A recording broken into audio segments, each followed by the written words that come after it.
Ladies and gentlemen, live from Eric Lima Shenanigans of 1977. It's Wednesday or Saturday, and you know what that means. It's time for AEW Dynamite or Collision Event Center. And now here's the man that will bring you the happenings of AEW All Elite Wrestling action, Mr. Eric M. Lima. Thank you very much, Mr. Announcer, sir. Well, hello there, everyone. Welcome to yet another episode of Eric Lima Shenanigans of 1977, episode 2336 of the show. How's it going? I hope everybody had a wonderful day. I know I did, and it's June 21st, 2025, first day of summer, and it's 11:04 p.m. Just got done hanging out with my good friend Jordy Scow. Check out his channel. Check out his videos. They're a whole lot of fun and entertainment. Friends get together to chat about stuff and have a good time, roast each other, and all the wonderful stuff that's been going on. But however, as my good friend Dan once said, we do it for the Mexican people. Anyway, that would be either El Grande Americano Senor. Anyways, hope you guys are doing. I hope you guys are having a wonderful, had a wonderful day. I know I did. We're going to talk about what happened on AEW Collision. This is a fallout from Grand Slam, Mexico.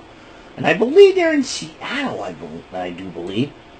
And Stokely Hathaway cut a promo with FTR while they is up with Kyle Fletcher and Konosuke Takeshita in the All-Star Men 8-man tag.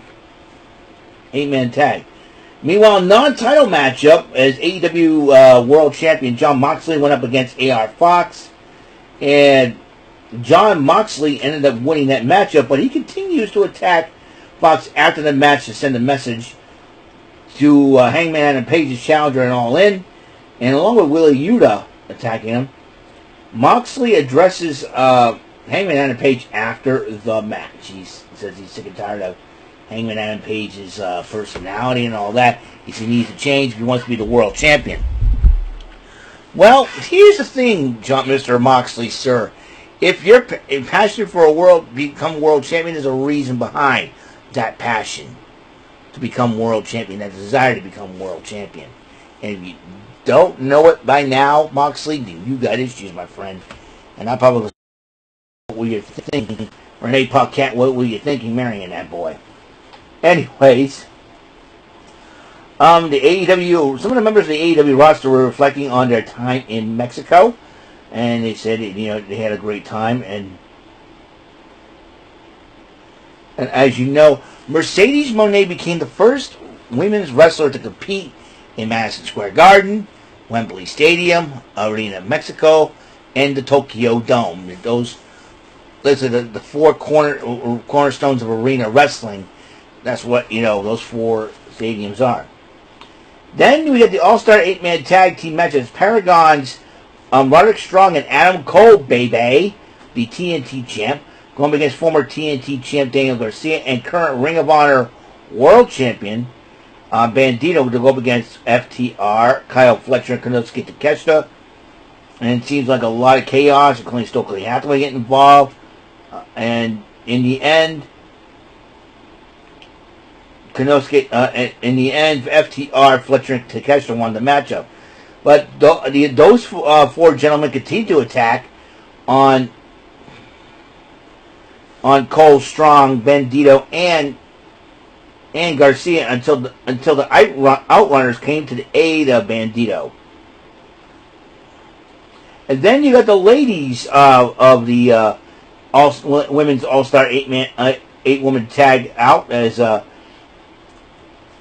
Thunder Rosa, Queen Amanada, and Anna Jay and Tiny Mello joining up against the team of Athena, Tekla, Megan Bain, and Penelope Ford. You think Athena has been snippety at her teammates, saying, I'm doing this on my own. And then, one of the most interesting, Swerve Strickland went one-on-one with Shane Taylor. The funny part about it is, they were going at it, and during the matchup, the rest of STP, Lee Moriarty, the Pure Champion, and then you got the Infantry with Trish Adora, Sean Dean and Carly Bravo, they were placing down bets on who would win this matchup, and then Tony Schiavone hopped in and put down his bet, and the matchup begins like, what's going on here? But in the end, Swerve Strickland ended up winning the match. So whatever Tony Schiavone wins, I think also Prince Nana went on it. So Prince Nana Schiavone says we won the bet. We'll probably split it up. Then and then they attacked after the matchup. STP attacking Swerve Strickland after the match until they got backup, I believe. Now the Timeless One, Tony Storm, in her Carmen Sandiego outfit, or Detective Tony Storm, was addressing Mercedes Moné, and it seems like Tony Storm's not playing around now when it comes to Mercedes Moné, sending her threats and to defeat her in the middle of the ring at All In Texas. But Tony Storm says one day her reign will come to an end. She's determined to say that this is not that time. Mixed Trios matchup is Hologram and Will Nightingale and Mark Briscoe. Briscoe is named Hologram, the newest member of the conglomeration, as they up against the MXM Collection, Taya Valkyrie with Johnny TV in their corner.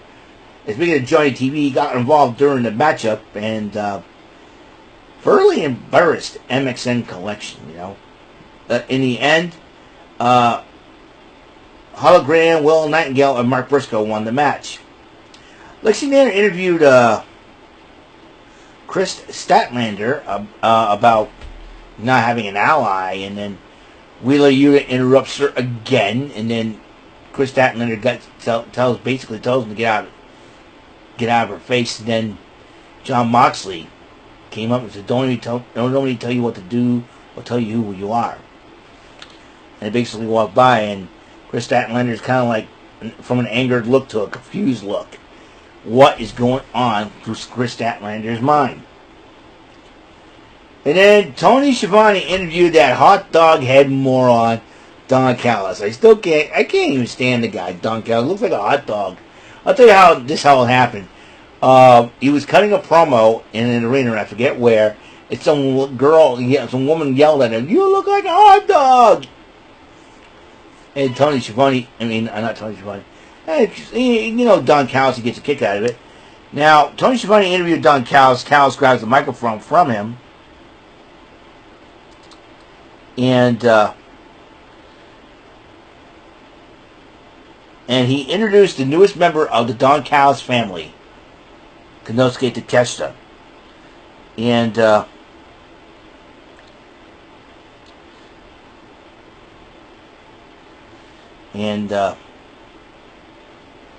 then as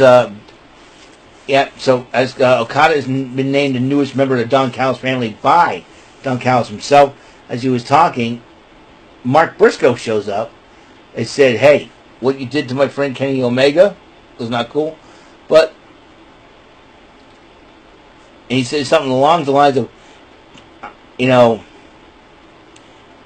but I know Ken will not be here to help me beat you two, but also I got somebody I got somebody that I think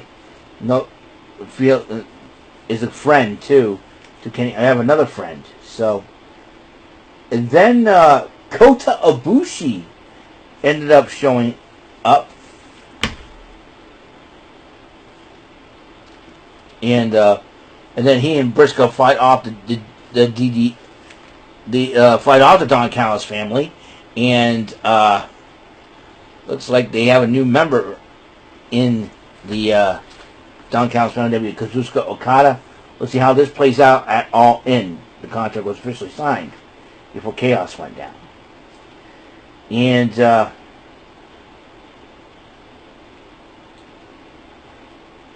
then during the getting out of the commercial break, Big Bill and Brian Keith brawl with the Work Horsemen and then knock them out.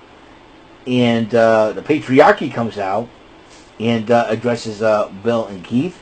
And then Billy Gunn talks to Anthony Bowens about what just happened out there.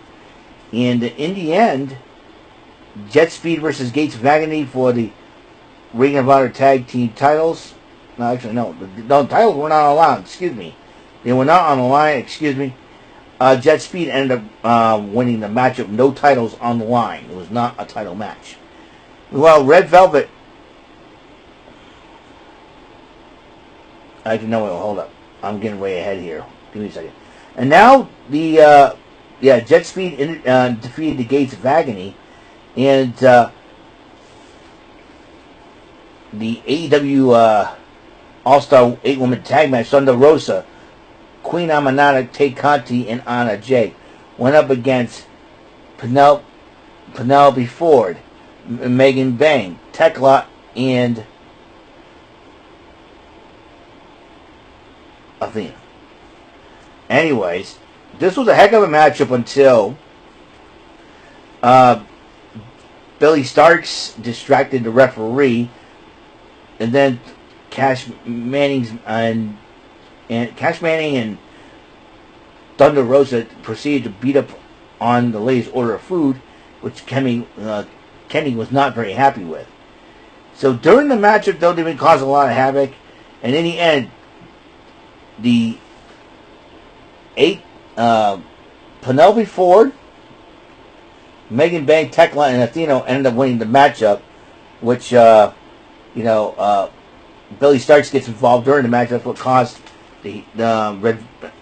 Eric's team to win, and then you keep swinging back and forth until the coins get caught, and that's in the course. But in real life, it isn't. But still, I cannot believe that All Star Blitz was almost basically ahead of his time. But that is all the time we have on this show. Grand Slam Mexico fallout from that, and you guys have a wonderful, blessed day.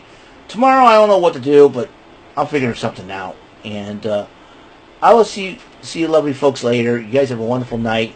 Get some sleep. And until next episode comes rolling around, Mr. Announcer, take us home. That is all for today's episode of the show. This is Mr. Announcer speaking for Eric Lima Shenanigans of 1977.